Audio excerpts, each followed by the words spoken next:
one time.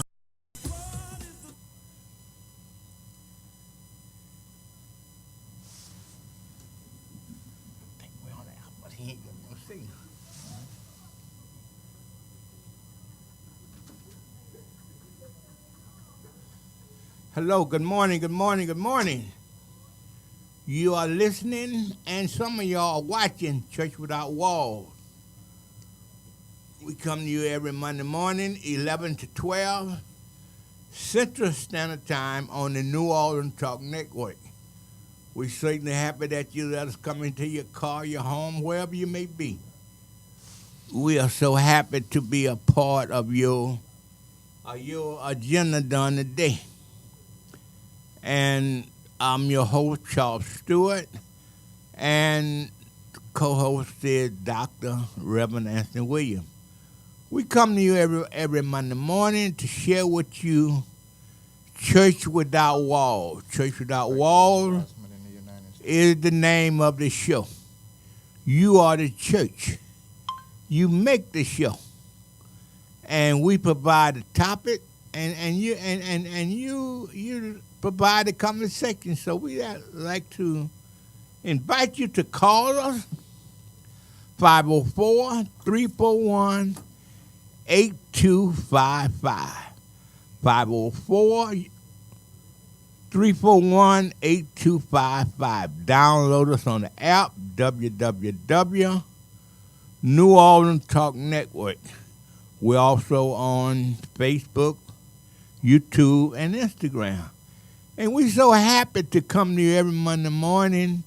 This is your show. This is your time to shine, to talk with us, share with us. When you went behind those four walls yesterday of the Holy Temple, what you learned, what did you share with the brothers? So you provide information today. It's too good to keep to yourself.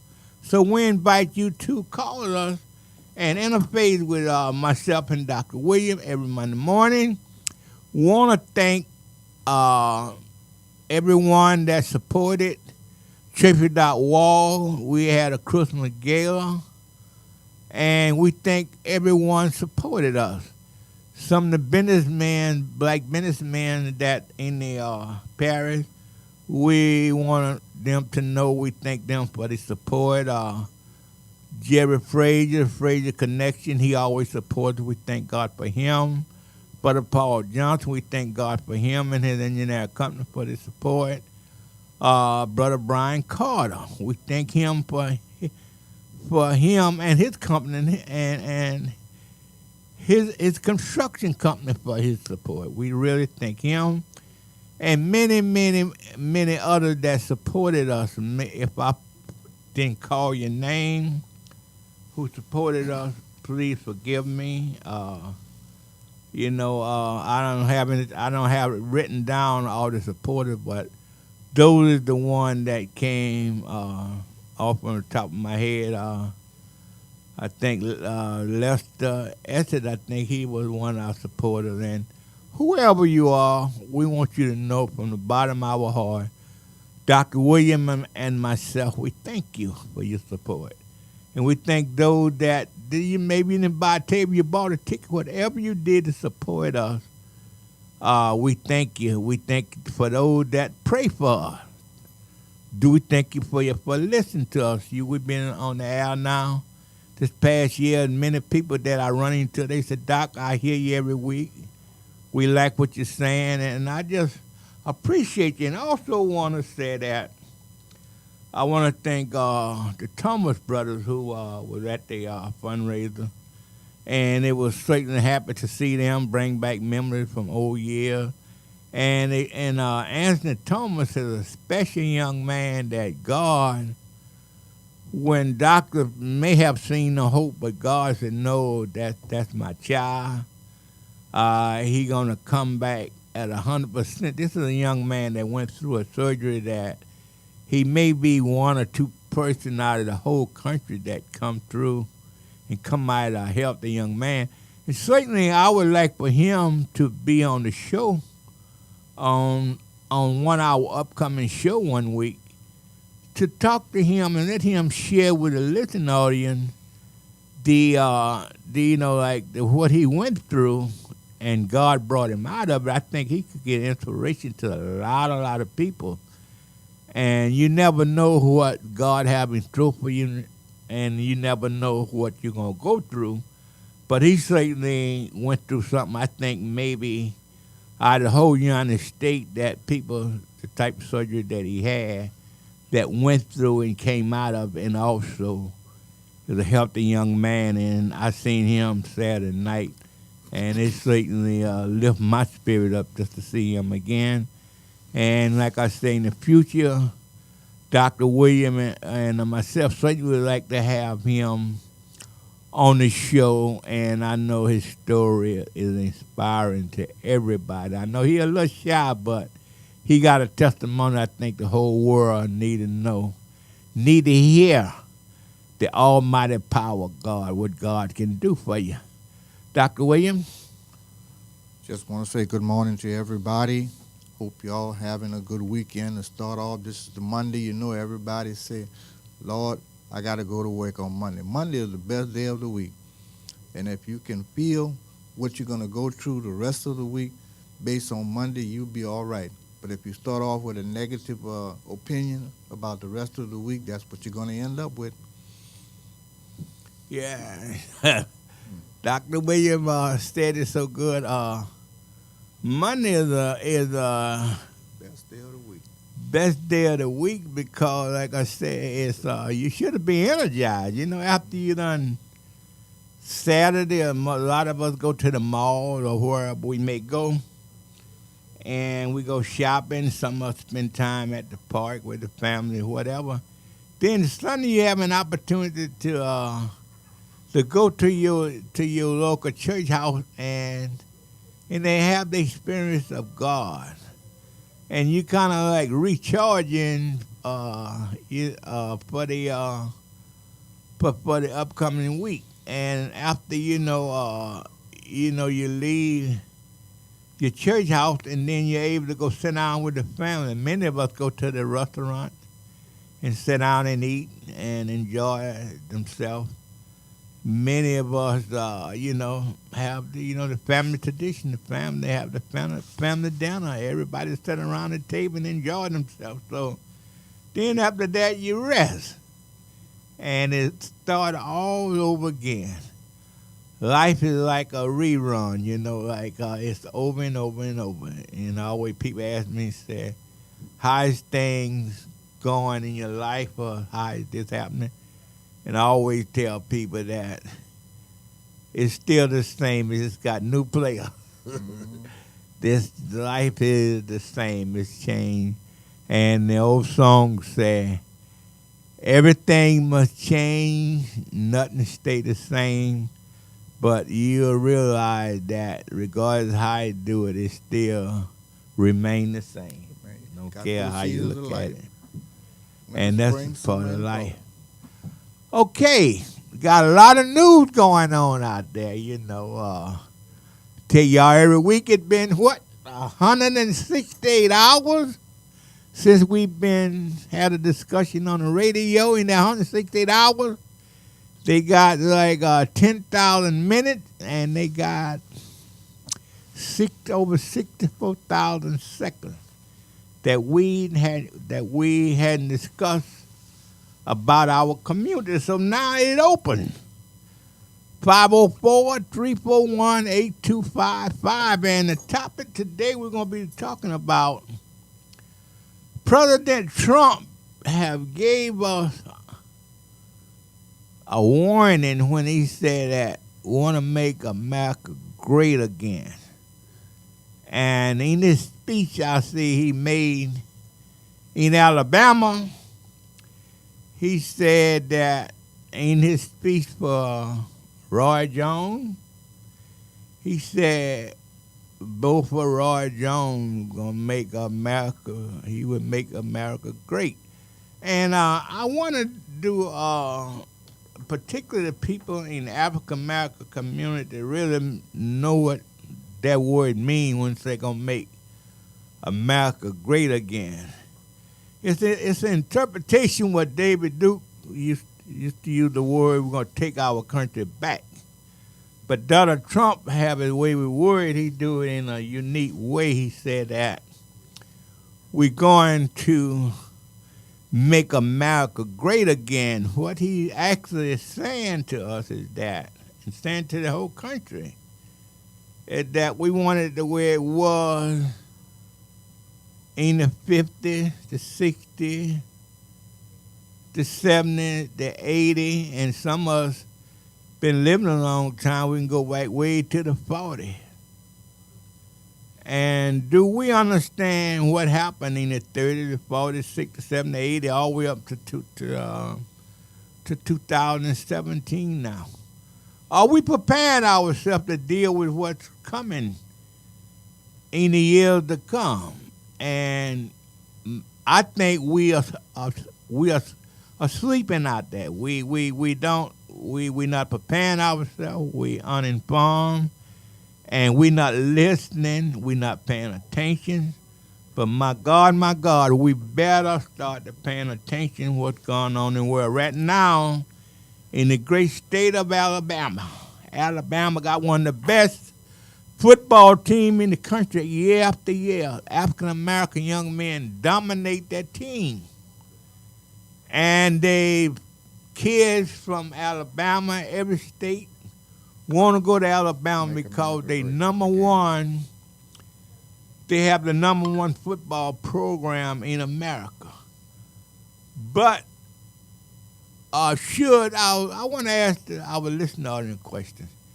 Should we be more involved into our young kid life early that we can understand what's coming up? And I'm going somewhere with this, but what I would like to get input from our listening audience. And where I'm going with this is that in Alabama right now, I told you that the speech that I had, Trump, I think it was Friday night, he made a speech. He made a speech yesterday saying we need Roy Moore. Matter of fact, he got a robocall out in Alabama saying that Roy Moore, we need Roy Moore.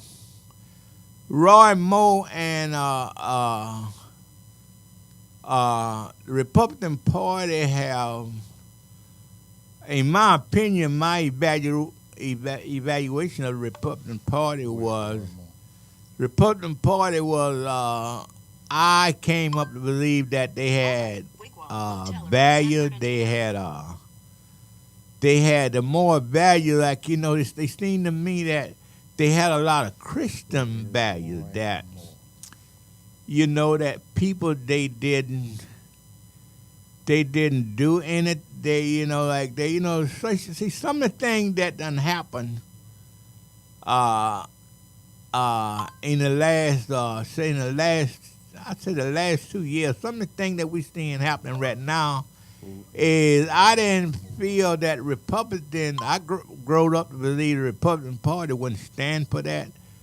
Republican Party always thought that the value was, they were the family value organization. And I wanted to be a Republican because they say you're supposed to have you're supposed to have one wife. You shouldn't go around womanizing with women. You shouldn't be a liar. I mean, they it was the family value party. They said you shouldn't kill a child, an unborn baby. And what I began to learn is that I agree with them when they say that you shouldn't kill an unborn child. But here's what this. It's got two sides to every story. I mean, if you're not gonna kill a child, but once the child come in the world, and you wanna take away they medical insurance, you wanna starve them to death. So I mean, you can't. I mean, what do you stand? I mean, you're all over the board. You saying, I'm against abortion, but when the kid is here, why you want to starve him to death? I mean, come on, man. So to me, it ain't nothing to me. It's all about game and a soundbite. That people tell you one thing and they done something else. Dr. Williams, have an opinion on that, Doc? Well, I think, Charles, what we have to be cognizant of the fact is that in one instance that they're speaking about a woman who's having a child and trying to make a decision on whether they want to get rid of that child because the child may be a situation where it's their life or the child life. Now, most mothers or women that will be mothers, they would prefer that that child would have life, and they would give up their life for that child. On the other instance, when you talk about once a child get here, you're talking about starving that child or making sure that he can't get food. One of the things that really perturbed me is that, we always talk about who's getting welfare and who's getting food stamp and all of this. But if you check out the system, you'll find that over 60% of whites get more food stamps and more welfare than anybody else. But they're always blaming us and saying that we're the one because, they say we just sit around and get food stamp and we don't do anything. But that's not true. When you check the percentage out, you're going to find out that I remember one situation where they had this white lady who was getting food stamp for her cats. And she had 7 cats. And that was exploited on TV. But she had a social security number, she had a name for them and everything else. And they didn't do nothing because she said it was legal. She did it according to the system. So, some of the things that we hear on TV is just put out there to blanket what the people are really trying to do. And that's some of the things that you've got to be cognizant of right now. Just like, the president is saying he's going to make America great again. How is he going to make America great again? He's saying that he wants America to be great to go back to the 40s? The 40s can never be as great as the 2017. 2017 is about to get out of here. It's not as great as the rest of the year. We are growing. We are developing. Even with the Ku Klux Klan rally that they had over there in North Carolina, South Carolina, some of the white folks were starting to realize that, hey, where are you trying to take us back to all of this crap that we've grown from, we've developed from? You're trying to bring us back. We don't want this. It's not a situation where we as Americans have to stop looking at it as a racial thing and start looking at it as a people in America. Mm-hmm. Once we start looking at the people and not the color or the pigmentation of a person's skin, because they've got great on both sides. And if the country can come together as one, then the country can develop and become the greatest country in the world. But until that happens, we want to always have a division. And having a division means a separation. A separation means a divorce. And ultimately, that's what it's going to come to in the United States. Well said, Dr. Williams. It's time to take that break right now, but you want to get in on this conversation? 504-341-8255. It's time for us to come together and make a change. Do you want to be a part of that change? Get on board with Church Without Walls, because whether you know it or not, if you're a human being in the United States, you're a part of God's church. It's not the building, it's you. So we are the one who can do it. It's time for our first break.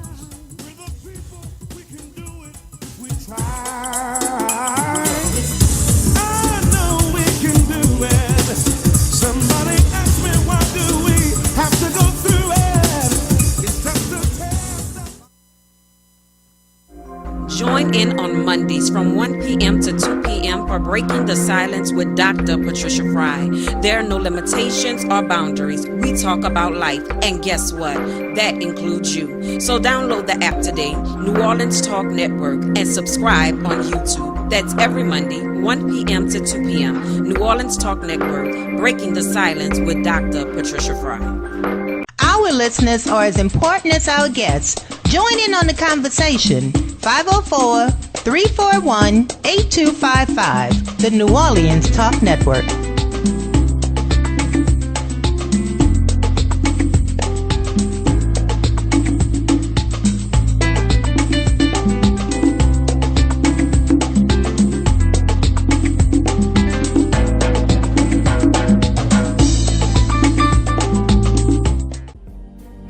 Happy Merry Mondays. It's your girl, Mary J. I want you to tune in with me to Real Talk with Mary J on New Orleans Talk Network every Monday morning at 10 a.m. Then follow me to blogtalkradio.com/Real Talk with Mary J at 10 p.m. It's going to be a Merry Monday every Monday at 10 a.m.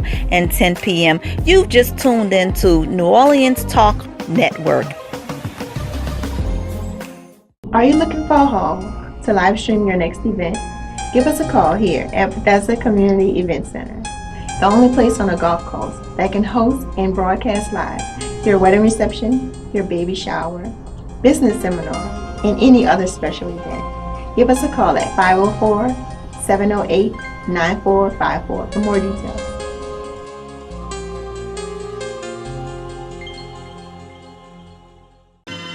Hello, this is Dr. Glenda E. Williams, This is Charles Stewart.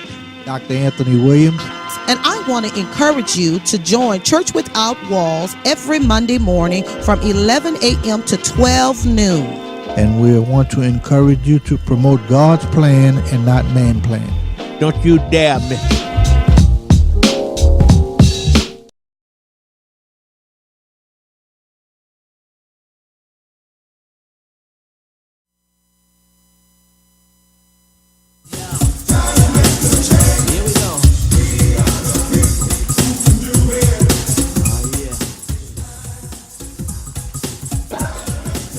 We are back. We are back.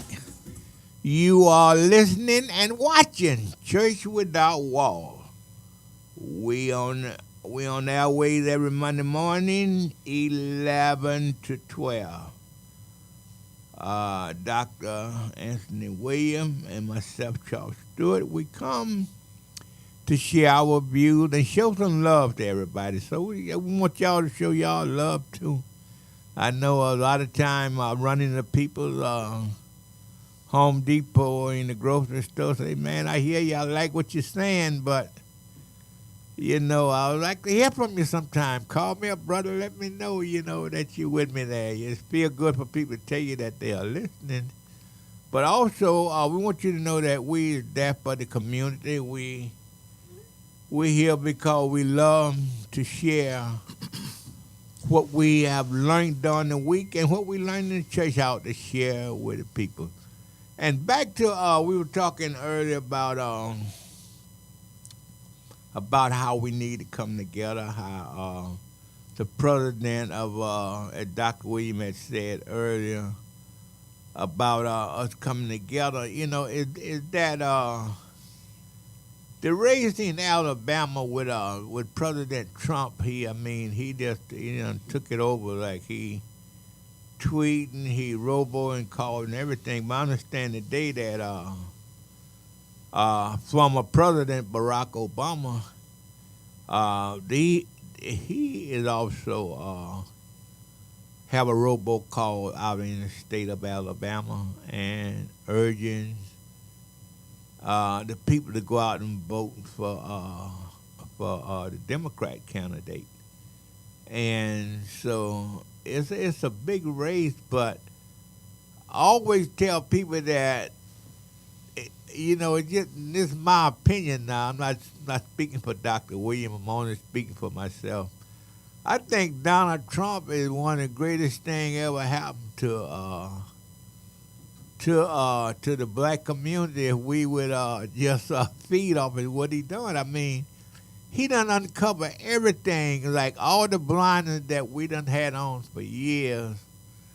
He opened it up, even the race in Alabama. I mean, he showing his true color. What man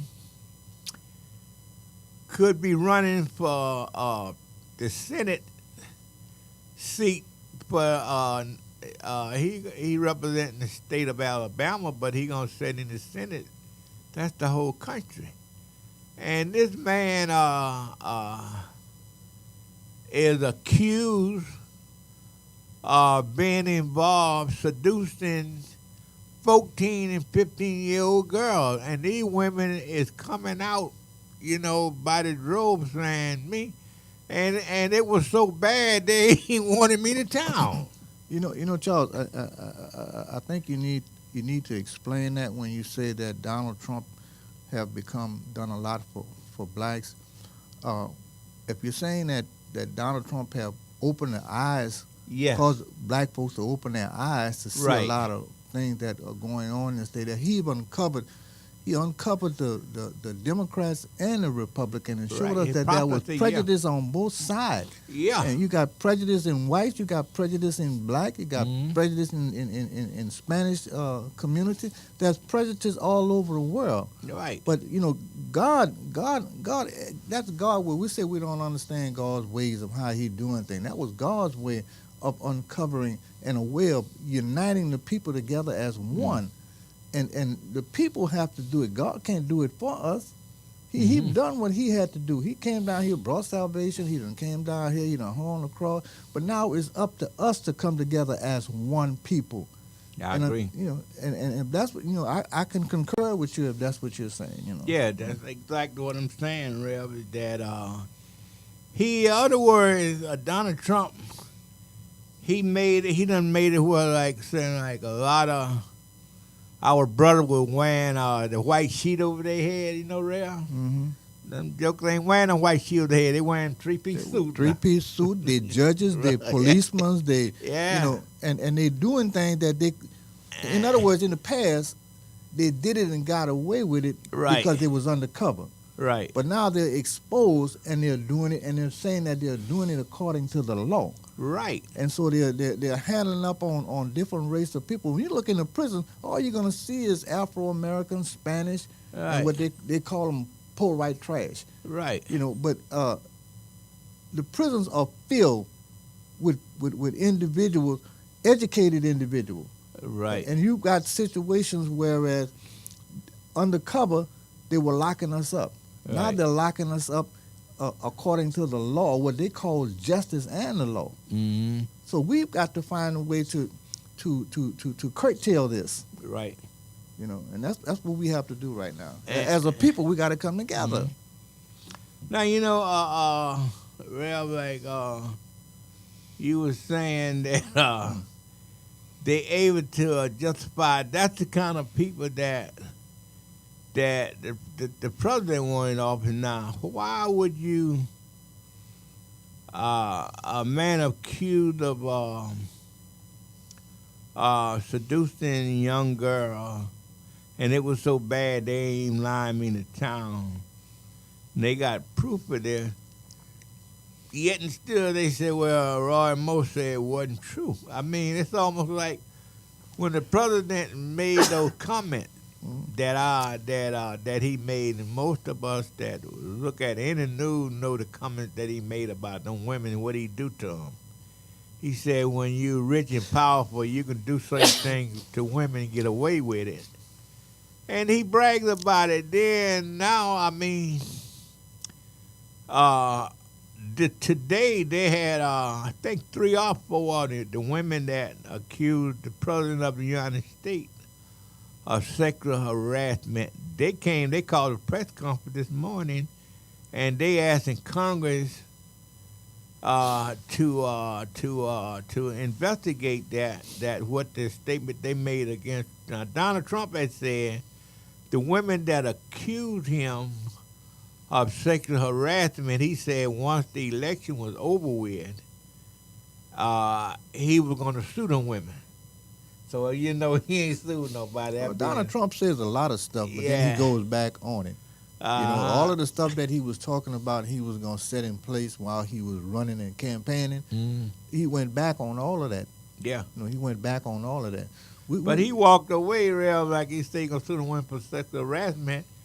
But now I think today, I know they called a press conference this morning, and they asked in Congress to step in because if you notice, several people in the Congress, from both parties, Democrat and Republican, is stepping down from those sexual harassment. My understanding, they got many, many more coming. Some of them done paid people off, and they being investigated. Now they taking this stuff is so bad. They taking taxpayer money, paying off the women that accused them to keep their mouth closed. But Reverend William, you know what's so funny about this whole You got to deal? remember, a lot of that stuff didn't. It's like a situation where once something happened, then everybody want to get on the bandwagon. Right. Yeah. But they had stuff that were happening before that was just undercover, and people weren't bringing it out. And you're going to find out that most women will not go into court with a sexual harassment suit because of the situation that they're going to put them through. Right. You know, they'll even tell them that, what did you do to make him come on to you and all this. Yeah. If you done something wrong, you just wrong. I don't care if it's my mama. You wrong. You wrong. Right. Sometimes when we're not using the justice systems according to wisdom and knowledge right now. The Bible even tell you that the law is good if a man uses it wisely. When you start using the law to cover up things, that's an unjustified situation. Mm-hmm. And so that's not helping the people. You got people who are afraid to come forward because they knew what's going to happen to them. You got people who've been threatened. If you go forward and say anything, we're going to do this. Or maybe you have a son or a daughter in trouble. And so right now you are being tempted not to testify, because if you testify, something detrimental is going to happen to somebody in your family. So they use another tactic to get to you, to make you conform to what they want you to conform to. It's just another form of slavery. Right. Well, Reverend, when you really look at it, is that I was telling the young lady last week that years ago, say 25, 30 years ago, even going back further, that men would rape them, do all kind of stuff to them, and the women wouldn't say anything. She said, I would have said anything. I would have said something. I said, if you would have been in those days, you probably wouldn't have said something. I said, let me tell you the reason why. Because men, they had laws, like say if a young lady said she got raped or sexual harassment, I mean, they laughed. That was a joke. They laughed at that. So if you went before the judge, the lawyer, the defense lawyer, he hit you with one or two things. Well, what did you just said a minute ago, Reverend William, well, what did you do for him to come on you like that? How were you dressed? How low your dress was cut? I mean, they would downgrade a woman so much. And if you ever had sex with any other man besides your husband, and the thing they would throw out at women, they were really afraid to go before a judge, but go before anybody to accuse. But now the law done changed. You got women in Congress. You got women judges. So things done changed so much. So women not afraid anymore, Dr. Williams, to speak out. You look at the fact the way a woman dress. Okay, the way some women dress, I'm going to put it like that. Because all women don't dress that. This is seductive. You dress in a way to catch a man's eyes. I once heard a preacher say, if you put yourself on one of these billboards out there, you're advertising. Right. So if you're advertising something that you want somebody to have, you're putting yourself out there. So that's what the judge will bring up, or the DA or the district attorney, whoever, they will bring out situations like that to say, what did you do to entice him to come on to you? But you got little girls who've never enticed their parent to do anything, but their stepfather or their father is taking advantage of them. You know, you have situations right there in the presidential office. That's starting to come out now that you have sexual harassment existing in Congress, even in the White House. You had Bill Clinton. Yeah. You know, situations like that. Now you got Donald Trump. So it's becoming more pandable. Right. If you start panning the people in the White House, then you'll find out that a lot of them won't come forth and say anything because they're afraid they're going to lose their job. They're afraid people of power, that, as you said when we came on, people who got power, and Donald Trump saying that if you're rich, you have power. Right. So, but you have to learn how to come out. If it's wrong, it's just wrong. That's all it is to it. Yeah, well, you got people these days that believe that if you're powerful, you're rich, you could do anything and get away with it. But they forget one little thing. That Bible that we read. That Bible. That Bible says, cast your bread upon the water. After many days, it's going to come back to you. Yeah. Now, it didn't tell you how it was going to come back to you. It might come back to you through your children. Yeah. Because it says the sins of the fathers will visit the children of the third and fourth generation. But what the children have to be cognizant of the fact is that the magic word in that is visit. Yep. If I go to Charles' house, I'm going to visit him. I'm not guaranteed to stay there. Yep. When Charles get tired of me, he said, Reverend William, I'm tired. I think you need to leave right now. You need to go home. I don't have another choice but to get up and leave. Yeah. And when those sins come to visit you, you have to have that same determination. Yep. And we didn't stay on topic today. I guess sometimes things lead you to go to talk about other things, but really, I was my mind and heart was set on Dr. William that we need for the black community. We need to open our ears and eyes. Need to open our ears and see. Need to open our ears to hear, and we need to take our eyes and see exactly what's going on.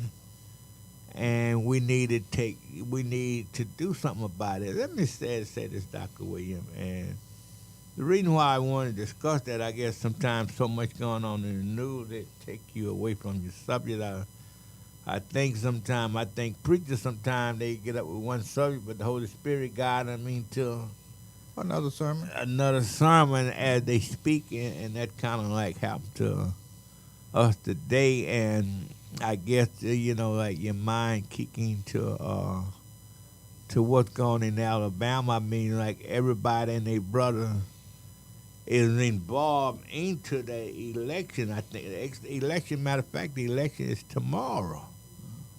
When I haven't heard a lot from the former President Barack Obama since he left office. Dr. William, I'm going to say something here, and it could be a little controversial. Mm-hmm. And I was talking to some people privately, and we were laughing. And like when you be, bunch of people who you presume you know them and they good friends, and you feel comfortable about speaking your mind. Mm-hmm. And, so the thing came up with what type of president Obama was versus the president that is there now. And I told him, I said, man, y'all know something. I said, when you used to talk to the white brothers, and before I start this here, Reverend William, let's go do our last break. We're going to take our last break, and after the last break, I want to tell you what I told these brothers. And it's going to be a little bit off base there, what I'm going to say. But anyway, it's time to take that break, but you are listening to Church Without Walls. Dr. Anthony William and Charles Stewart. We invite you to join in with us, 504-341-8255. We'll be right back.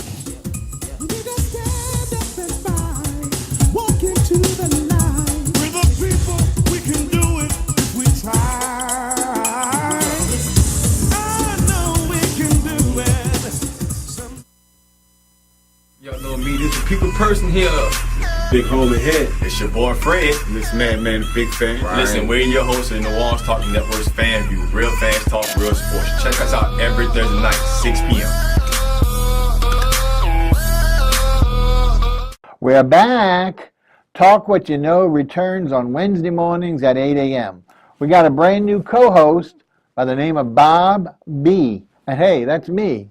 Also, we got some new features. We're going to be giving away, have a weekly raffle of prizes. There are multiple ways for you to win, and there's a bevy of prizes. So we need you to come on back, join us on Wednesday mornings at 8 o'clock for Talk What You Know on the New Orleans Talk Network.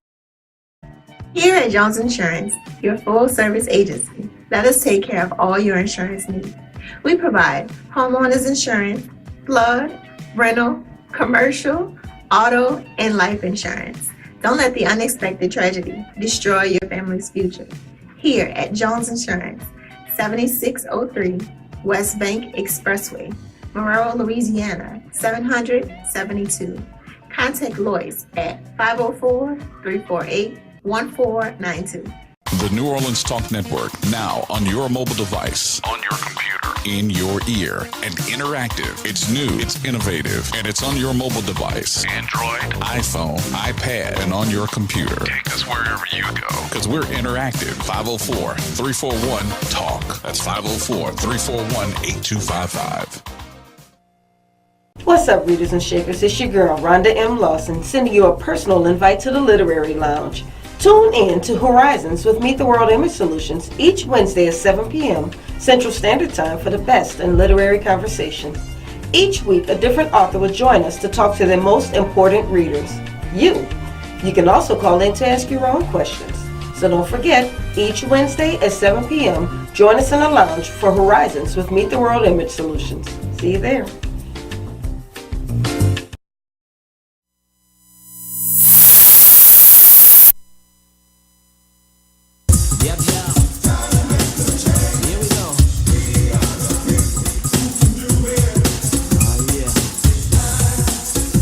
We are back.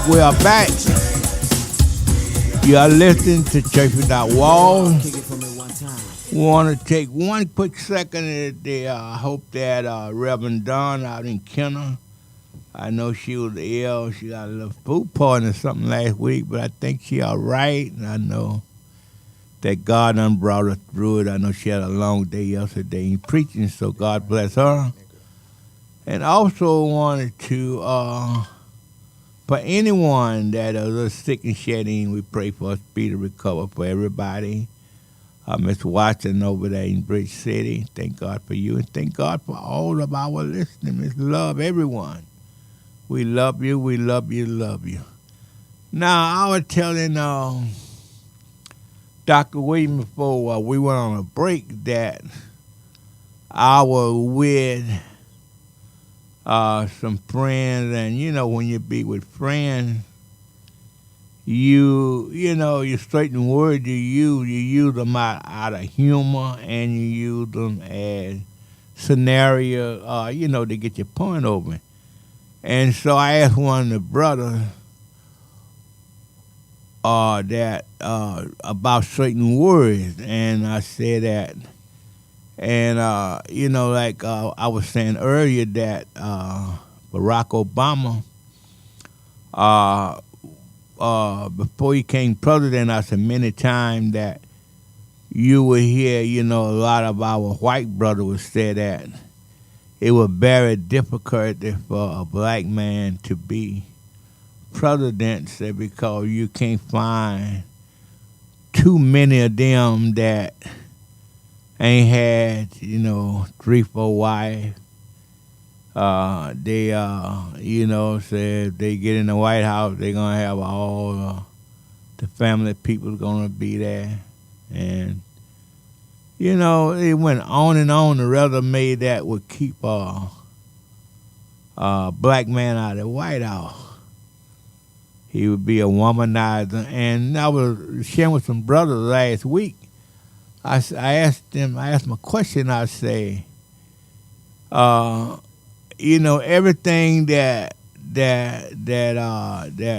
a lot of white brothers thought, and not all of them, I'm saying some of them, that if a black man get in the White House, that would be the type, and some of them would say they can't let a nigger be in the White House. So I asked a brother, William was telling me that a nigger is like a dry piece of board that really not nothing.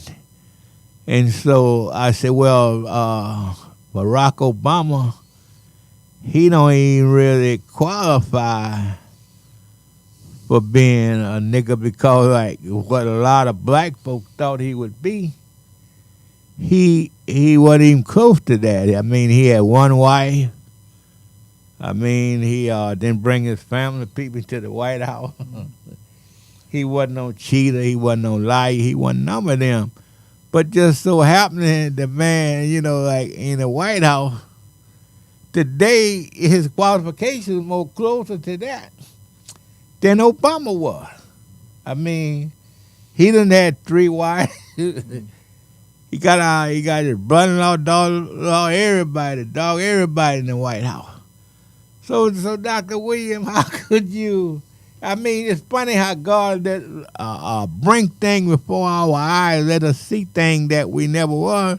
And these brothers said, Charles, you crazy. I said, well, Donald Trump could be classified what you call a real nigga because he exported all these things. 3, 4 wives, family in the White House. I mean, he just gouged women. I mean, everything they say a black man would be, he actually happily exercised that.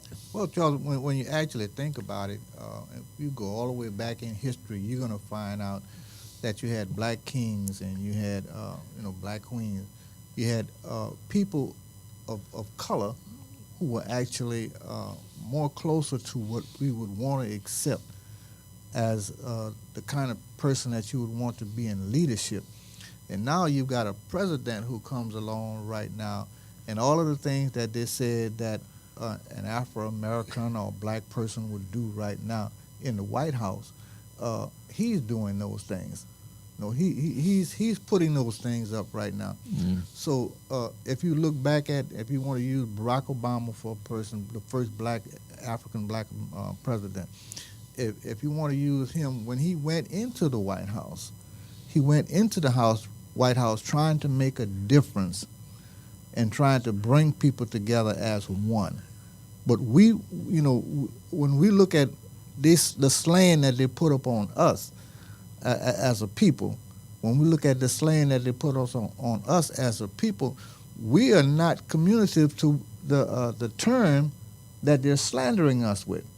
So Barack Obama was one who exemplified what a president should actually be. Now, I'm not down in the fact that we've had other great presidents, but I'm just speaking in the fact the situation between him and Donald Trump. All of the things that they said we would do, Trump is now doing. Yeah. So that's a discredit to the United States as a people of unity.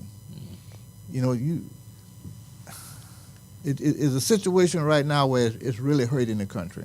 Well, Dr. William, as you said that it's so funny. I don't know how many people, well, people are not paying attention. They're not paying attention to it. They're not paying attention to it because a lot of the things that Trump is saying is things that people want to hear. Right. But they won't give Barack Obama. We was in an oppression. That man actually brought us out of an oppression, but they won't give him credit for it. People had no health insurance, and they were able to get health insurance. Yeah. I've had a lady who came into one of the centers I was working at. I won't call what center name or nothing like that. But the lady raised so much racket up in there about what Obama was doing with the money, with their money, as she put it, pertaining to abortion. And so it vexed me so till I actually came out and I said, well, let me ask you something. Did you have abortions during the time of Obama? She asked, did you have abortion during the time of Clinton? I said, now go all the way back. Did you have those same things with all of the other presidents? She said, yeah. I said, well, if that be the case, how can you make him responsible for everything that was happening before he got there when he's trying to straighten everything out? Yeah. Now, I'm not saying that Obama was the greatest president or anything like that, but he was a good president. I don't care how you look at it. But when you really look at it, it's funny how, God flipped the switch, on a lot of stuff there to take the cover off their eyes. So that was one of the reasons in the beginning of the program I said that you had told me to clarify, Dr. William, that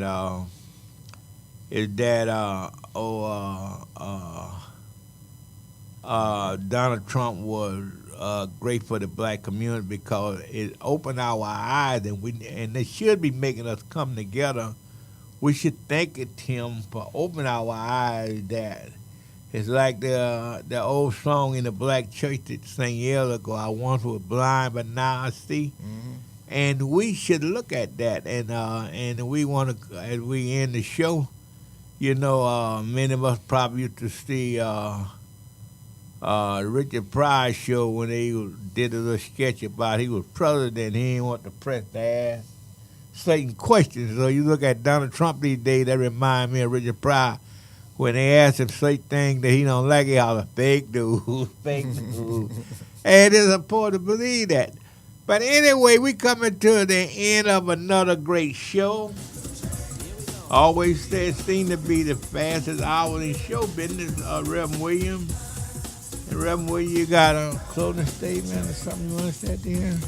All I like to say to the people is keep your eyes open. Don't pay so much attention to the news media because everything that you hear on the news is not the reality of what's happening in the world. And people, we need to come together.